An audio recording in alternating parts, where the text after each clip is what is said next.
Merong isang malaking digmaan mga sangkay na kinakaharap ngayon, hindi lamang po isang bansa, kundi buong mundo. Ito ay walang iba kundi ang hinaharap po natin ngayon na climate change dahil po sa abnormal na pagbabago ng ating panahon dulot po nitong global warming. At eto nga mga sangkay, ang bansang Amerika umano ay nakakaranas ngayon ng isang matinding problema dulot po ng banta nitong matinding heatwave dahil po patuloy na umiinit ang panahon doon mga sangkay at nakaraan lamang naranasan po yan ng Pilipinas at ng buong Southeast Asia at up to now mga sangkay marami sa mga bansa dito sa Asia ay nakakaranas pa rin po ng heatwave kagaya po ng India. Ngayon tingnan po natin ang balita doon po naman sa Amerika.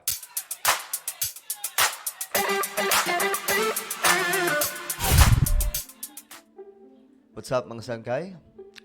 This is me, Sangkay Janjan, I'm back. Ayun ako, pag-usapan mo natin ito mga sangkay, itong problema ngayon ng bansang Amerika. Dulot po ng banta ng heatwave. Dahil nga po, nagpapatuloy na umiinit ang panahon doon mga sangkay. Tingnan po natin anong mga lugar ito kasi yung ibang mga part ng Amerika, ulan, grabing baha. Pero may mga lugar din po sa bansang Amerika na heatwave ang nararanasan. At ito po ay dulot mga sangkay ng matinding nangyayari sa ating panahon ngayon na talagang pinupush po tayo nitong climate change. Yung init ng panahon, grabe po. Anyway, bago tayo magpatuloy, paki-subscribe po muna yung ating YouTube channel. Ayan po. 1.23 million subscribers na po tayo dito sa YouTube. I-refresh lang po natin. Ayan po. Nadagdagan na po tayo. Okay, ng 10,000. 1.23 million subscribers na po tayo dito sa YouTube. Kaya naman, kung ikaw ay hindi po nakasubscribe, alam mo na, subscribe nyo po. Makikita nyo po yung subscribe button sa ibaba. Pindutin nyo lamang po yan, tapos i-click nyo yung bell at i-click nyo po yung all. Sa mga nanonood po sa Facebook, i-follow nyo po ang ating Facebook page. At ito, gawin nyo po ito sa Facebook, okay? Sa mga nanonood po sa Facebook ngayon, habang kayo ay nanonood mga sangkay, may makikita po kayong kagaya po niyan na nakikita nyo sa screen. I-check nyo po sa itaas. Meron po kayong makikitang tatlong tuldok sa ibabaw ng video o sa itaas ng video na to. Pindutin nyo po yung tatlong tuldok, tapos may lalabas po dyan na show more. Ayun lang, pindutin nyo rin po yung show more. Ganun lamang po kadali. So pag-usapan na po natin itong mga sangkay, itong nangyayari doon po sa Amerika. Ayon po sa report, ito po. Battle against life-threatening heat domes. And finally, on World Environment Day, we bring you some concerning reports from the United States. As the summer progresses, the nation braces for an unprecedented heat wave. Meteorologists are warning that a phenomenon known as heat dome is Heat dome. Ano naman kaya ito mga sangkay? set to bring record high temperatures to the western parts of the country this week. Grabe. So, ano to? Mas malala pa ba itong heat domes na tinatawag? Over 34 million Itong heat domes, ito daw po ang resulta ng prolonged high temperatures.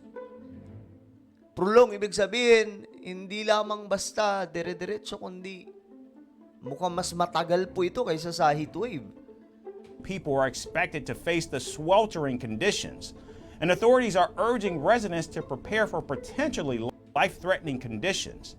Our final report explains exactly what a heat dome is and what you can do to protect yourself. Okay, yan ang gusto po natin malaman. Ano nga ba itong heat domes?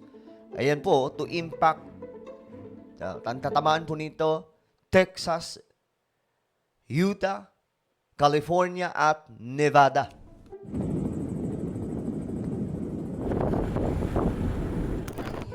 As each year passes, the heat becomes more intolerable. The climate crisis is making the reality of extreme weather impossible to ignore. Okay. Alam nyo mga sangkay, panoorin po natin ito mabuti para po maintindihan talaga natin. Kasi marami sa mga Pilipino ngayon, hindi po alam talaga yung itong kalagayan ngayon ng ating mundo. Akala po nila normal lamang po ito na init ang panahon. But no guys, hindi po ito normal. 'Di ba dito sa Pilipinas, do inuulan na po tayo pero Kapag walang ulan, grabe naman po yung init ng panahon. Hindi po yan normal. The planet is warming at an alarming rate. Ang planeta daw po natin ay umiinit sa nakakaalarma pang rate. And this year, the United States is bracing for the worst. Ito, A Amerika weather na po. phenomenon known as the heat dome is predicted to bring record high temperatures to the western United States this week. Over 34 million people are preparing for this extreme weather event. Grabe, milyon-milyon mga sangkay ay nagre-ready dahil po sa extreme weather event. 4 migrants attempting to cross the Texas border have already died from heat-related illnesses. Grabe. So, what exactly are heat domes? Ayan, yan. Ito po yung gusto natin malaman. Ano nga ba itong heat dome? Kasi mukhang bago po ito sa pandinig, di ba? Ang madalas lamang po natin na ririnig, heat wave. Na yun po ay nakakatakot na kung iisipin. So ano naman po itong heat dome? A high-pressure area forces heat downward, trapping it. A mass of warm air builds up in still and dry summer conditions. This causes the area to heat up, resulting in prolonged high temperatures. High pressure in the atmosphere pushes the warm air down. Okay. It also prevents other weather systems like rain clouds from cooling the area. And these high temperatures concentrated over a region result in what is called a heat dome. Last year, a similar event killed dozens in southwest United States. Authorities described it as one of the most intense on record. Hundreds were hospitalized for heat-related illnesses. Grabe, no? Ibang-iba po talaga ngayon itong problema natin sa ating planeta. Kaya nga sana ang mga opisyal ng ating ng world leaders ito po ang maging number 1 sana na agenda. Paano mapiprevent itong matitinding mga paparating pang disaster dulot po nitong climate change.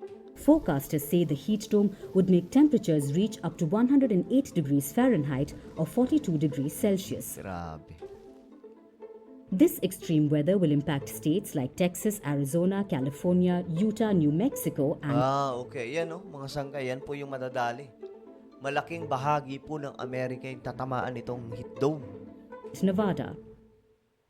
Temperatures in these states have hit over 47 degrees Celsius or 116 degrees Fahrenheit. Yeah, I mean, it is a little bit early for this 100-degree heat that we're expected today to have. Usually that doesn't come till later in June or July. So yeah, it does feel a little bit warmer. These states are under severe heat warnings. This Ito mga states daw po, mga sangkay, nasa severe na problema na po. Ibig sabihin, matindi na po itong nararanasan nilang init. means the heat will be dangerous for everyone. Without taking precautions, there is a significant risk of life-threatening heat-related illnesses. It's a little distressing for me because I am very prone to heat exhaustion due to a history of heat stroke and exhaustion and also the medications that I take. So knowing that it's going to be hitting triple digits kind of worries me because if I get too hot, I get headaches, I get nauseous, and if I'm exposed to heat for too long, I'm just going to be sick. I'm just going to be laid flat for a while. I definitely think it's warming up more and more every year. This seems really early. Grabe, tingnan naman po natin mga sangkay. Sabi po dito, over 30 million, mahigit 34 million na tao daw po ang tatamaan nitong climate event. Ito na nga po, itong tinatawag na heat dome. More and more every year. This seems really early to be hitting triple digits. Water. But yeah, I don't know. That's all we can do for now is try to stay hydrated and play in the water and stay indoors when it gets too hot. In such extreme heat, heading to water bodies is one of the few options. But authorities have issued warnings about doing that too. California Bay Area residents who are planning to visit Grabe, no? May ganyan tayo eh, sa Manila Bay. Sana maging ganyan din yun mga sanggay na pagsisimingan. local beaches have been warned about a northeast ocean swell that's expected to bring 15 to 20-foot waves to the coast. People are advised to be cautious of sneaker waves that can suddenly pull them into the ocean. High temperatures and air pressure make the sea near the shore unstable. Heat domes were once considered rare, but now they have become common and they have intensified due to climate change. Grabe, no?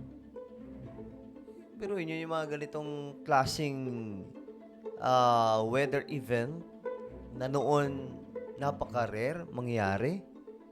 Pero sa panahon natin ngayon, ayon po sa balita, ito daw po ay nagiging very common na lang. New normal, kumbaga, ng ating weather.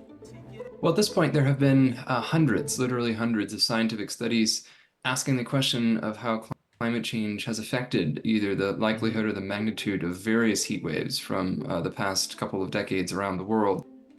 And invariably, the answer has been that climate change has increased the odds and the magnitude of the events. So, talagang ito yung nakikita ng mga scientist. Ito, expert to, mga sangkay na nagsasalita about sa climate change. At ito po talaga yung nakikita nila. Talagang mas nagiging malala na po ang lahat. That we've seen. Experts say that humans are responsible. The escalating heat and frequency of heat domes demand immediate action. Humans daw po ang salarin bakit itong init ng panahon ay lumalala. Na nangangailangan po ng mabilisang aksyon. The survival and well-being of So, mga sanggay, parang wala naman pong pakialam ang world leaders, di ba? millions depends on our response to this crisis. Medyo no? Kaba kung iisipin. But again, lahat ng ito ay nakasulat po sa Biblia. And now we understand, mga sangkay, na kung ano ang sinasabi sa Biblia, ay talagang nangyayari. Lahat ng ito ay nakapropesiya na eh. So, ano po ang inyong opinion, mga sangkay? 34 million na tao daw po ng Amerika ang tatamaan nitong tinatawag na heat domes. Init na malala. Just comment down below anong inyong opinion, mga sangkay. Anyway, meron po akong isang YouTube channel. Ito po ay Sangkay Janjan Daily. Dito po ako nag-upload ng mga vlog, mga sangkay, mga ganap natin sa buhay. Lalo nyo po akong makikita dito, makikilala. At marami kayo makikilala ditong iba pang mga mukha, mga sangkay. So, hanapin nyo po ito sa YouTube, Sangkay Janjan Daily. Then, click the subscribe, click the bell, and click all. Ako na po yung magpapaalam. Mag-iingat pong lahat. God bless everyone.